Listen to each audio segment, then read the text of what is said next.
Une grand-messe qui permet autant de motiver les équipes, surtout mettre en avant les idées les plus novatrices. Députés nationaux, sénateurs, membres du gouvernement, les chefs des regroupements et partis politiques de l'Union sacrée étaient autour du président de la République, Antoine Félix Tshisekedi Tshilombo, au chapiteau de la Cité de l'Union africaine.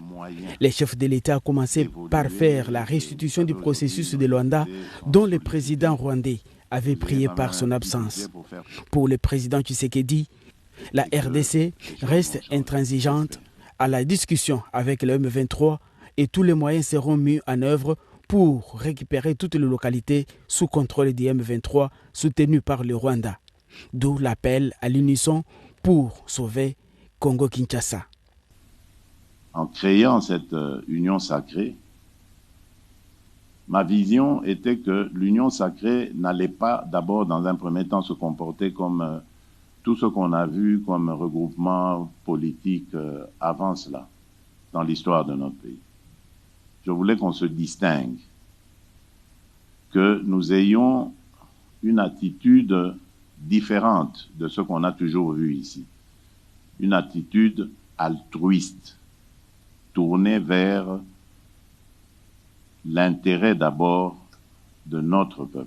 Moi, j'avais mis toute mon énergie, et vous le savez, à créer cette union sacrée.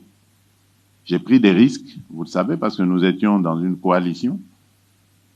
Et lorsque j'ai vu que cette coalition me tirait vers le bas et ne me permettait pas de servir mon pays comme je l'entendais, j'ai donc lancé un appel à mes compatriotes, appel auquel vous avez tous répondu. Mais moi, je ne lançais pas un appel au partage des privilèges. Je lançais un appel à construire ensemble ce pays.